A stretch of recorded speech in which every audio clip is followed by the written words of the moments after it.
este acuerdo para la gente que tiene las dudas todavía sobre la unidad en la oposición. Sí, efectivamente, hemos avanzado muchísimo en la definición ya de muchos de esos temas que preocupaban a la opinión pública, que preocupaban a la gente, a los ciudadanos comunes.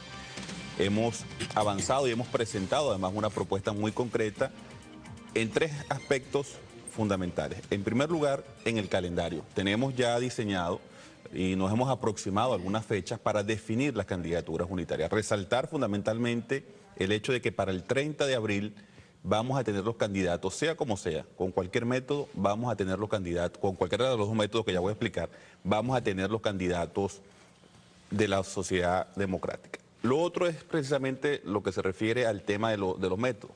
En primer lugar, el consenso y las primarias también, en aquellos lugares donde no se puedan hacer, ¿no? Donde no se pueda lograr ese consenso. Y como tercer punto también definimos en ese documento la utilización de las tarjetas de los partidos políticos para presentar los candidatos.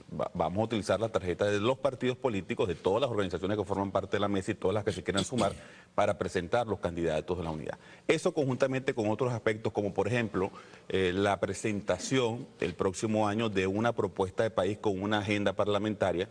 Este acuerdo tiene que tener un contenido programático, no puede ser solamente un acuerdo electoral para ir a unas elecciones, tiene que tener una propuesta de país, es decir, los venezolanos tienen que saber que frente a ese proyecto del socialismo del siglo XXI hay una alternativa distinta, una alternativa democrática que nos puede llegar al progreso, y además también en enero vamos a presentar un plan de defensa del voto nacional. Hemos reconocido además en otras oportunidades que hemos tenido fallas en el control electoral, en la estructura de cuidar los votos, de vigilar los votos. Sin embargo, hemos ido mejorando progresivamente en cada elección. Bueno, vamos a seguir mejorando y en enero vamos a presentar una gran propuesta que signifique para nosotros seguir avanzando en el mejoramiento de esa estructura electoral. Ahora, frente a esas observaciones, le pregunto concretamente a Carlos que se hacen sobre, bueno, el acuerdo o el modelo, ¿no?, de primarias o consenso. Hay quienes dicen que debería todavía trabajarse mucho más e insisten, como Rafael Marín, en un registro hoy informativo, que las primarias tienen que ser la alternativa para escoger. Y como Chávez se puso retador, diciendo que en su partido van a escoger por primarias a los candidatos a la Asamblea Nacional, ¿qué piensan ustedes que tuvieron y han tenido una posición crítica? No, yo creo que fue una propuesta, repito, que la presentamos para la discusión. De hecho, estuvimos ese día en la mesa y discutimos. Yo creo que uno de los puntos a resaltar acá es que no se trata, bueno, quién gana, si este u otro, no. Yo creo que estamos apostando a ganar el país, está por encima del país. Yo creo que eso es lo más importante. Y cosas que se reconocen, que lo mencionaba Luis Ignacio, es que hay un cronograma claro. Yo creo que eso no existía y eso fue uno de los errores, por ejemplo, del 23 de noviembre. Creo que ahorita hay un camino claro que cierra el 30 de abril, se reconoce la primaria y la consulta a la gente como uno de los mecanismos para seleccionar esos candidatos. Creo que eso es positivo.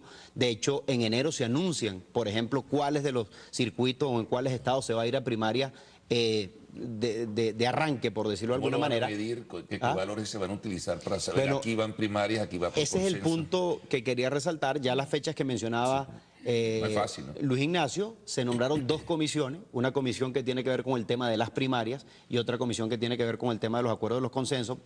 Y donde técnicamente, bueno, se va a presentar una propuesta a la mesa y yo creo que aquí es importante tener claro que eso hay que definirlo lo más rápido posible en los próximos días, mucho antes de que finalice diciembre, para precisamente avanzar. Y creo que también esto parte de un mensaje a los ciudadanos, que ellos pueden ser incluso veedores de esto, porque ahora viene el reto más grande, que es cumplirlo, hacerlo bien, apostar el país y generar una unidad que, repito, sea capaz de gobernar, también, ¿no?, ganar la mayoría. Y estimular la participación de ese colectivo, ¿no? Sin duda, bueno, que por eso es el punto que nosotros planteamos de las primarias y que está dentro del acuerdo. Yo creo que históricamente nunca se han seleccionado los candidatos a diputados, por ejemplo, por el mecanismo de la primaria, y el hecho que ya se haya reconocido, que se establezca como uno de los métodos, me parece que es un tremendo avance. Sí.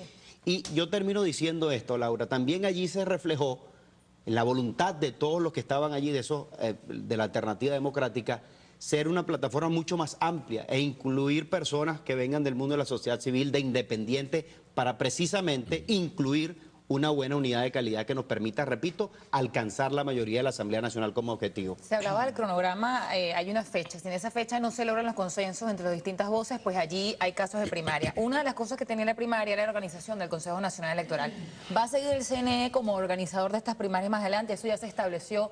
¿Cómo va a ser la campaña y cómo exigir en todo caso de los participantes respeto para que sea una campaña limpia para poder realizar esas elecciones? Bueno, las reglas para la realización de las primarias la va a establecer la comisión que estaba señalando Carlos, porque hay una comisión de la Mesa Unida integrada por todas las organizaciones políticas que se va a encargar de diseñar estas reglas para que podamos tener todos claridad de con base en cuáles criterios vamos a ir al proceso de primaria donde sea necesario. Tú preguntabas, ¿con base en qué el consenso? Mira, hay que ser honestos en varios aspectos. El primero, hay espacios donde no hay suficientes candidatos. O sea, aquellos espacios donde hay un liderazgo claro, donde no haya más candidatos que se le opongan o que tengan el mismo peso específico de X personas, pues bueno, en esos espacios tiene que haber consenso en torno a ciudadanos. No es un solo candidato, una lista, ¿no? Claro, pero por ejemplo, bueno, en Amazonas yo creo que nos van a faltar candidatos. O vamos a tener los candidatos necesarios, o en Apure, o en Barinas. O habrá casos donde sobran. Y hay casos donde los candidatos sobran, que generalmente esos candidatos sobran fundamentalmente en los espacios metropolitanos, donde hay mayor posibilidad de que la oposición obtenga el triunfo, de tal manera que yo creo que está más o menos determinado en principio cuáles son aquellos municipios, aquellos espacios donde no va a haber un consenso, y porque además, obviamente, todos los candidatos pueden ser buenos, y pues bueno, la gente tiene derecho a decir. Hay una diferencia con el proceso del chavismo, aparte de lo antidemocrático. En el proceso del PSUV son unas internas del PSUV, donde solamente votan aquellos militantes del PSUV que se han inscrito en el partido. Claro, es una manipulación del método, ¿no? Claro, entonces no es Bueno, además no se ha establecido todavía si va a ser primaria. La escogencia fue una escogencia de unos delegados para participar donde en el foro. Es una elección de segundo grado. Claro, y donde 200 y pico los delegados lo ponen al presidente, pero insisto, son unas internas del partido.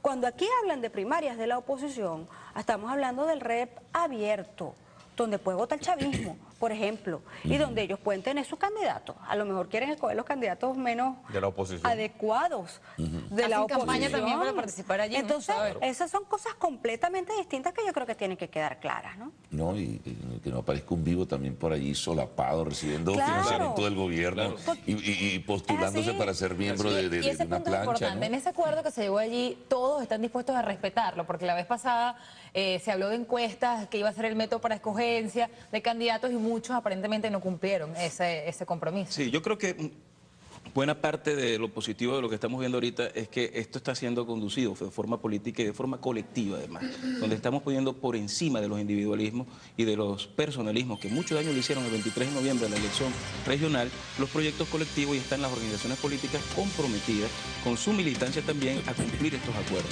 Y yo creo que también es muy importante resaltar que las regiones están siendo tomadas en cuenta en todo esto. Cuando Carlos preguntaba cómo es el tema de los acuerdos, de los consensos, ya se empieza a configurar cómo va a ser este tema. Si tú ves, por ejemplo, Nueva Esparta, o ves el caso de Zulia, todo parece indicar que íbamos a ir a un consenso, a un acuerdo. Siempre ha sido así. Pero si ves, por ejemplo, el caso de Táchira, regionalmente ellos decidieron ir a una elección primaria. Por tanto, aquí no es un tema de ver cómo Caracas decide qué proceso se va a llevar en cada estado, sino cómo cada estado viene resolviendo sus problemas. En el caso de Bolívar, si nosotros hubiésemos hablado de primaria como un mecanismo excluyente, hubiésemos revivido en Bolívar conflictos que han sido superados y que ellos mismos están ahorita llevando acuerdos sin necesidad de tener que contarse una elección primaria que puede ser muy conflictiva. Por tanto, la primaria es muy buena. Por ejemplo, que es controversial. Bueno, yo creo que ahí puede haber cosas mixtas, por cuanto hay municipios donde es evidente que se puede llegar a consenso, y hay otros circuitos, como llaman por ahí, los circuitos que son más fáciles o más garantizables de ganar por la oposición, pues pudiéramos ir a primaria. Pero en todo caso, lo importante es comprender que las primarias son muy buenas donde resuelven problemas, y el consenso es muy bueno donde se pueda evitar confrontaciones y donde nos podamos ahorrar tiempo y dinero para salir a la calle. Y cuidado con también, por ejemplo, hay un caso para mí que es emblemático, la forma como el gobernador Tarek William Saab se metió en el proceso electoral de Lechería en las elecciones pasadas.